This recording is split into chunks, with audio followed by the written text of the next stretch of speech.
The Angels 2014. The Angels world champions. Oh, and first pitch crushing.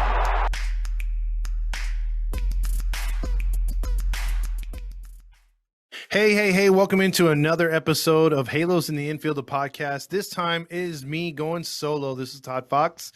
I'm going to get into the Texas Rangers series, which completely sucked for you and I as Angel fans because the Angels went into Texas, in my opinion, way too overly confident about this series. And I felt that, possibly the Angels were overlooking the Rangers. And I think that's what happened in this series. The Rangers and the Angels got together with Noah Syndergaard going in game one. You had the no-hitter king, the youngster at 21 years old, Reed Detmers, going in game two. And then you had Shohei Ohtani in game three. What's the worst that can happen, right? Like, there's no way that the Angels should lose 3 games to a Texas team that was coming into it at 14-19. The Angels were 24-13, 11 games over. We talked a lot about how division teams can bite you in the ass, and they know what you're capable of. And even though they have bad records, they're not scared of you. And we talked about also that winning this division, having winning records against Oakland, Texas, and Seattle would get us into the postseason. Having a winning record against Houston would take us the division. I think we can handle ourselves on the central side and also the east side. We'll have to see when that happens, but I'm pretty sure the Angels can match up. Now, before this game, their ERA was 4th in all of baseball, including starting pitching and the bullpen. We haven't seen that in years, almost a damn decade. So with that being said, you had a really good opportunity to go in there and clean up against the Texas team that had 5 hitters batting below 200. They were the second worst hitting baseball team in all of baseball.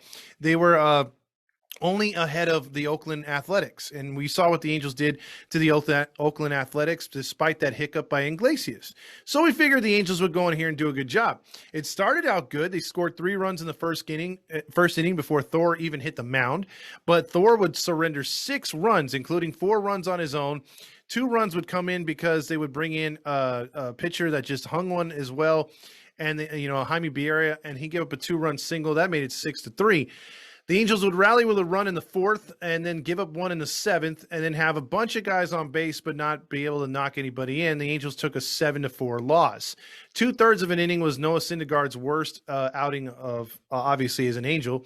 And Jaime Barria did pitch 4 1/3, allowing 3 hits, 4 strikeouts, 1 walk, no charged runs. Those 2 other runs came on an error. And we talked about this series too.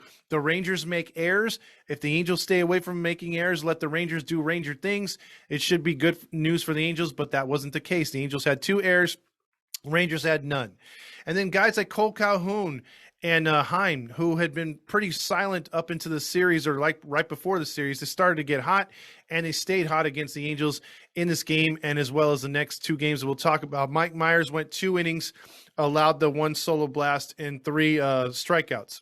Again, you're bringing in a guy who has lost his way. He doesn't know it's clear that Mike Myers needs a role, and he doesn't have one. Bear Claw came in, did a good job, a clean inning. So the Angels take the loss in that one. There was some questionable lineup issues here, but the Angels, again, not getting any production from Anthony Rendon in this game. Brandon Marsh was he hasn't had a good road trip up until this point in this game 1 of the series with Texas.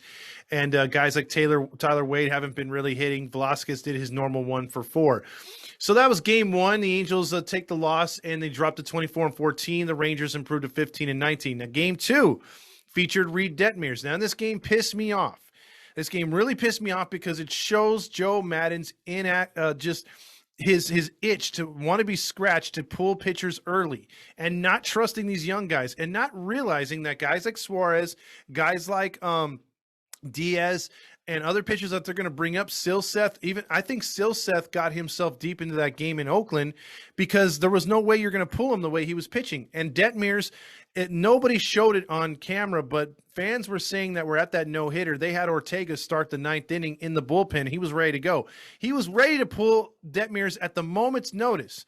This guy, Madden, does not like letting guys finish games, and it was apparent in this one as well because The Angels gave up a run early to Texas, but then found 3 runs themselves in the 3rd inning to take a 3-1 lead. Now, in the 4th inning, he ran into all kinds of problems, and he gave up 2 runs. But at the moment, Reed Detmer's line was 3 2/3, 3 hits, 3 runs, 2 walks, 4 strikeouts. 2 walks, okay. But you're at 60 pitches in the 4th inning. You're trying to complete the 4th inning. Now, how many times do we see Madden give guys like Cahill, what's his name, Heaney, 90 pitches through the 3rd inning? You know what I mean? These guys were throwing pitches upon pitches upon pitches, and he would leave them in there. Trust that they can get out of jams. He does not do that with the young kids. And Detmers was puzzled and pissed off when Madden came to get him in 3 2/3 of an inning. He was literally pissed off. Like, you have to let the kid pitch out of his problems, and they didn't do that. So only 3 2/3. Like I said, 3 runs on 3 hits. To me, I'd take that any day, even in 3 2/3, because you're still in the ball game. You're tied. You're not down 3-0. You're not down 6-0. It's right there. Let the kid freaking pitch. So he didn't do that. Ortega came in and allowed another. He didn't allow a run, but he got out of the jam. It was 3-3. Ortega did a good job. Loop came in, and again, Loop comes in early in this game. Too early in this game. Loop never pitched under the 7th inning in any ball game last year with the Mets. Since he's come to the Angels, we've seen Loop as early as the 5th freaking inning. You need him to be the setup guy, and you'll see what happens with Tepera. Because Tepera in this game comes in with a lead, and this guy has shit the bed 3 times for us. 3 times already this season. Now, he came in with a sparkling ERA because the other appearances that he's made, he's pitched great. But this is the 3rd time where he just cannot seem to find the strike zone, gives up runs. I think Tepera is more well set up to be a 7th inning guy with a little less pressure. He could dominate. You put Loop at 8th inning guy, which he's used to, and then you have Iglesias finish him off. So you go righty, lefty, righty. But just like Joe Madden's decision-making on the lineup and continuing to be stubborn as an 80-year-old woman by putting Trout at 2 when he should be a 3 or 4. He's a Hall of Famer. You didn't see Juan Gonzalez, talking about the Texas Rangers, ever hit number 2. You always had guys like leading off for the Rangers, like a Shields or I forget the guy who was always their leadoff guy. But then you had a good leadoff guy for the Rangers. You had a number 2 like a Rusty Greer or someone like that got on base. And then you had your Ivan Rodriguez, your Juan Gonzalez, your Rafael Palmeiros. That's how lineups are built. That's how they're supposed to be. You just push those guys back a little bit and they'll get on base for you. You need table setters, and he doesn't believe in that. So just like the pitching in this one, there's no set, role except for the 8th and 9th inning. And he refuses to bring in a guy like Iglesias in this situation who had days off and they didn't go to him. So when he ran into problems, who did he call on when Tepera knocked in the tying run? Instead of going to Iglesias, he went to Cesar Valdez, a guy they just recalled. They just recalled him. And he would allow a hit and 2 RBIs, also by a misplay by Marsh, which allowed a inside the park home run. But the bullpen buttercup this one because in no innings pitched or as far as getting an out, Tepera gave up 3 hits, 5 earned runs, 2 walks. After Bear Claw had 3 strikeouts the inning before, Aaron Loop had one hit allowed and 2 strikeouts the inning before that. So the Angels blew this game. It went from a 5 or 4-3 lead in the 7th inning to giving up a 7 spot in the 8th and then only scoring 1 in the 9th, losing 10-5. They had 2 errors again, back-to-back nights. The Angels left 17 men on base in this game, dropping the second one. So they fall under 10 games over 500 to 9 games over at 24-15, where Texas gets back in the race at 16-19. So that would move us on to Game 3 in the series. Game 3 would feature the Shohei Ohtani versus the Rangers' Dane Dunning, who is probably one of their best pitchers. Dane Dunning went 6 innings, allowed 2 runs on 3 hits, 3 walks, however, and 6 strikeouts. The bullpen really was the story in this game. Texas bullpen outshined the Angels again. The Angels bullpen was, Shohei Ohtani actually pitched good again, like he did against the Rays to get the victory, but Joe Madden hampered him with a shitty lineup. And in this game, it was somewhat the same. The Angels did not do right. No situational hitting. The Angels did not adjust and do in-game adjustments. It's been frustrating because you can tell when this team wants to win and when they've had in-game adjustments because they changed their approach midway through the game. You could see better at bats. You can see more patient at bats. But there's games like this where they're just hacking, and nothing gets done. And instead, all their runs came on home runs. There was no generated runs. For the second straight night in a row, the Angels left 17 men on base, which is a total of 34 in 2 games. Shohei Ohtani's pitching stats for the Angels were 6 innings pitched, 6 hits on 92 pitches thrown, 2 earned runs, 2 walks, and 7 strikeouts. Mike Myers would come in and allow another run in an inning. He gave up 2 hits and 2 strikeouts. Jimmy Herget would allow a home run. Now, again, Herget should have came in the 7th inning. Why Mike Myers was added in the 7th inning, I don't know. Jose Suarez came in the 8th inning, 2/3. He left with the bases loaded before Iglesias could get the out to finish that inning to send it to extras. The Rangers almost won in the 9th inning because they refused to put guys in usual roles. You just took a starter in Suarez and now throw him in his first appearance back on the Angels ball club as a 9th inning guy to try to keep a game tied. That is not how you do things. That is not how you do things. I can guarantee you that Matt Wise would have objected to that. If it was his decision to go to a certain pitcher in that spot, he would have went to anybody else except Suarez. Suarez is a long reliever, and if at best, and a spot starter who has started most of the season. He's not equipped to come out of the bullpen in a tie ball game. You don't bring guys out like this in a tie ball game.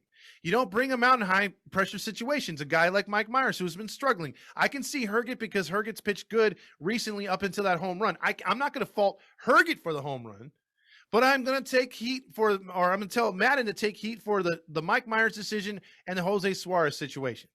Now, Iglesias would bail them out, but he would give up a solo or immediately a 2-run blast in the 9th inning or in the 10th inning with that stupid rule, the runner at second, and the Angels lose.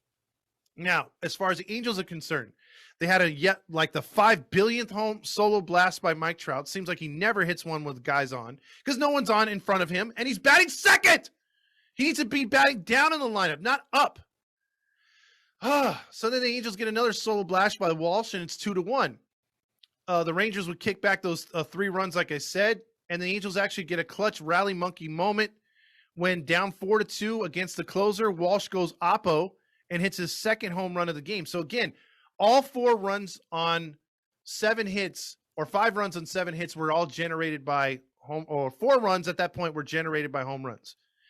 The Angels would take the lead in the 10th inning, 5-4, only because an error that was ruled a hit by Mike Trout left first and second. Now, the rule as a road team in Major League Baseball with the rule in extra innings with a guy in second is to take advantage and score more than 1 run.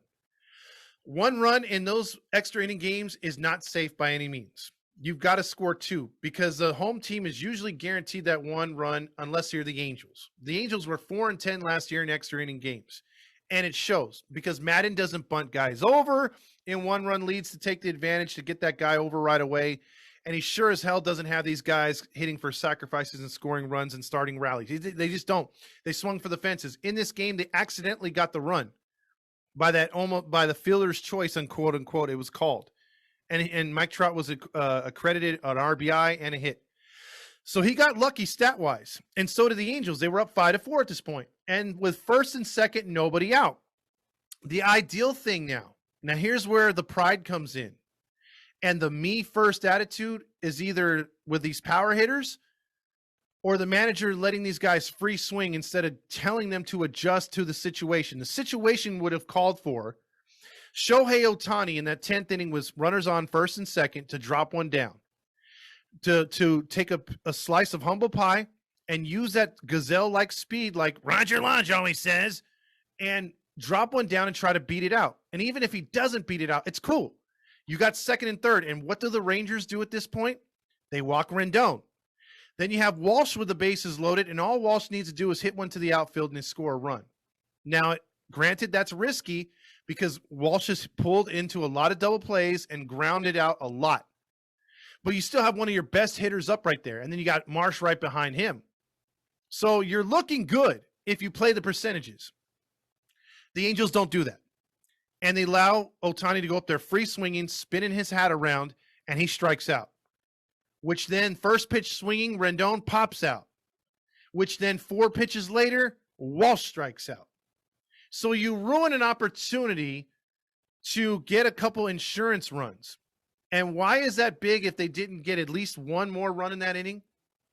Because just a pitch or two later, Iglesias serves up a walk-off 2-run home run.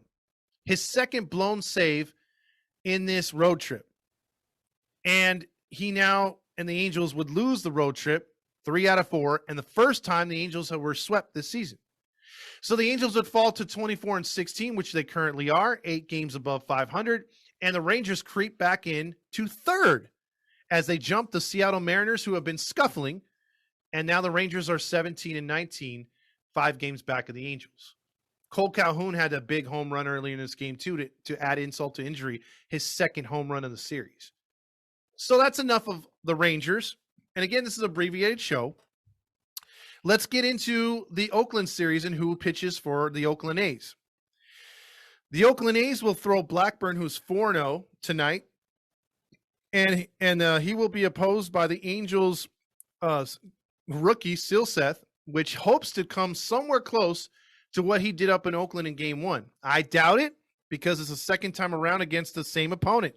I would have liked to see him face the Texas Rangers, but we're going to see what he does against Oakland in his second start. Now, again, he was only supposed to start 1 game, but because of his dominance, he earned himself a second start.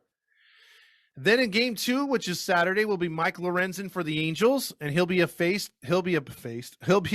by Frankie Montes, again, a guy fresh off striking out 13 Angels up in Oakland.